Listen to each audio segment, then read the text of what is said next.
মুন্সিগঞ্জ সদরের আধারা ইউনিয়নের সুমার ঢালিকান্দি থেকে চরকেওয়ার ইউনিয়নের নলবুনিয়া কান্দির সংযোগ ঘটিয়েছে ৩৫০ মিটার দৈর্ঘ্যের এই রজত রেখা নদী।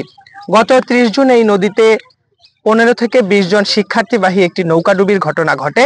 সেই ঘটনার ভিডিও সামাজিক যোগাযোগ মাধ্যমে ছড়িয়ে পড়ার পরই নতুন করে আলোচনায় আসে এই এলাকার মানুষের দীর্ঘদিনের দাবি। সেই দাবি হচ্ছে এই এলাকাটিতে একটি সেতুর। বারবার বিভিন্ন কর্তৃপক্ষের পক্ষ থেকে এই এলাকার মানুষকে সেতু করে দেওয়ার আশ্বাস দেওয়া হলেও স্বাধীনতার পর থেকে এখন পর্যন্ত বাস্তবে সেতু পাননি এই এলাকার মানুষ। প্রতিদিন এই পথে যাতায়াত করেন ২ থেকে ২.৫ হাজার নাগরিক। এর মধ্যে ৫টি স্কুল মাদ্রাসার শিক্ষার্থী সহ অসংখ্য নাগরিক রয়েছেন। আপনারা দেখতে পাচ্ছেন আমার ঠিক পেছনে অর্ধ শতাধিক মানুষ তারা অপেক্ষা করে আছেন। এই চরাঞ্চলে উৎপাদিত নানা কৃষি পণ্য সহ শিক্ষার্থীরা পারাপারের জন্য ব্যবহার করে থাকেন এই রুটটি। আমাদের এখানে রয়েছেন বেশ কয়েকজন নাগরিক, আমরা তাদের কাছে জানতে চাইবো এই দুর্ভোগ সম্পর্কে এবং তাদের দাবি দেওয়া সম্পর্কে। আপনার কাছে জানতে চাই এই এলাকাটিতে আসলে কত মানুষ যাতায়াত করেন এবং এই সেতুর দাবি আসলে কতদিনের? এই নদীটা পারাপার ২ থেকে ২.৫ হাজার লোক ডেলি আপ ডাউন করা হয়। আমার এদিকে সেতুর জন্য আমরা অনেক চেয়ারম্যান মেম্বার এমপির কাছে আসা যাওয়া করছি। আমাকে এই পর্যন্ত আশ্বাস দিয়ে রাখছে আমাকে সেতু এখনো নির্মাণ কাজ চলো না, হয়তো আছে না। আমাকে বাগেরহাট স্কুলে ছেলেরা বা মেয়েরা আসা যাওয়া করে এই নৌকা ডুবিয়া। মানুষ মরে যায়, মানুষ হেনস্থ হয়, মানুষ অনেক রকমের অনেক বিপদ পড়ে। আমরা আলু রোপণ করি, আমরা আলু লইয়া আসা যাওয়া করতে পারি না, আমাকে খুব অসুবিধা হয়। আমাকে একটা সেতু অবশ্যই দরকার। দীর্ঘদিন ধরে তারা আশ্বাস পেলেও আসলে বাস্তবে সেতুর দেখা পাননি। আমরা দেখতে পাচ্ছি এখানে অর্ধ শতাধিক নাগরিক তারা পারাপারের অপেক্ষায় রয়েছেন।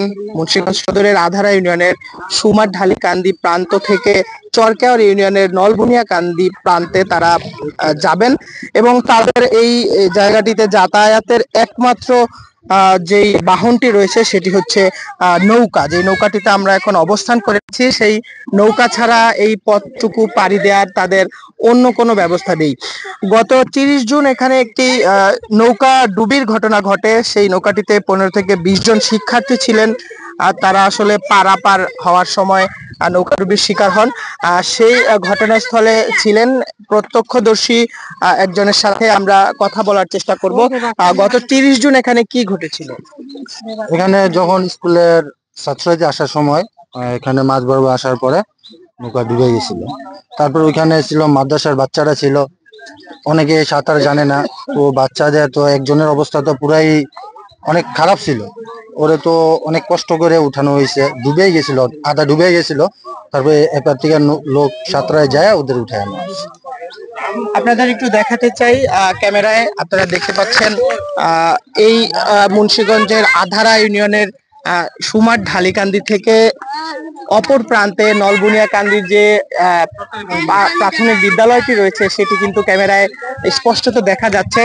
এই বিদ্যালয়ের অনেক শিক্ষার্থী রয়েছেন এই আধারা এলাকার। তারা কিন্তু এই নৌকার মাধ্যমে আসলে সব সময় যাতায়াত করে থাকেন এবং নৌকা দিয়েই আসলে তাদের দৈনন্দিন যে কার্যক্রম রয়েছে সেগুলো তারা সেরে থাকেন। ৩০-৩৫ বছর আগে তখন থেকে তো এখান থেকে হাজার হাজার জাজিরা, সৈয়দপুর, বক্সর সব জায়গায় মানুষ এই জায়গায় আসা যাওয়া করতো। তখন দৈনিক হাজার হাজার লোক পারাপার হইতো। অ্যাকচুয়ালি ব্রিজটা তখনই দরকার ছিল, এতদিন তো হয় নাই। বারবার আশ্বাস, চেয়ারম্যান মন্ত্রীরা আশ্বাস দিতেছে কিন্তু কিছু হইতেছে না, কেন জানি না। আমাকে ভোগান্তির আর শেষ নেই। আমরা অল্প বয়সেই শুনতে আসি, দেখতে আসি, ব্রিজ ওইটা আছে, মাপতে আছে, মাটি পরীক্ষা করতে আছে, ওই সেই সবকিছু দেখা যুগের পর যুগ চলে যাইতে আছে। এখন আমাকে যে একটা দুর্ভোগ, একটা শিশু বাচ্চা, যত বাচ্চা আছে সব এই কয়দিন আগে এই গুদারা বুইরা মানুষের অবস্থা বহুত ভয়াবহ হয়ে গেছে। দেখেন আমাকে একটা রুগী নিয়ে যাইতে বহুত কষ্ট হয়। বেশ কয়েকজন জনপ্রতিনিধির সাথেও আমরা কথা বলেছি, তারা যেমনটা বলছেন যে আসলে দীর্ঘদিনের মানুষের যে দাবি সেটি নিয়ে তারা সরকারের সংশ্লিষ্ট দপ্তরে বারবার যোগাযোগ করেছেন এবং তাদের পক্ষ থেকেও আশ্বাস পেয়েছেন, কিন্তু সর্বশেষ আসলে বাস্তবিক কোনো কার্যক্রম দৃশ্যমান এখন পর্যন্ত হয়নি। তাদের দাবি দ্রুত সময়ের মধ্যে বর্তমান সরকারের কাছে দ্রুত সময়ের মধ্যে এই মুন্সিগঞ্জ সদরের আধারা ইউনিয়নের সুমার ঢালিকান্দি এলাকা থেকে চরকেওয়ার ইউনিয়নের যে নলবুনিয়া কান্দি রয়েছে, সেই নলবুনিয়া কান্দি রজতরেখা নদীর উপরে 350 মিটারের একটি সেতু নির্মাণ করে দিলে এলাকার দীর্ঘদিনের যে ভোগান্তি রয়েছে সেগুলো আসলে দূর হবে। দর্শক, এই ছিল আমার কাছে মুন্সিগঞ্জ সদরের চরাঞ্চল থেকে সর্বশেষ।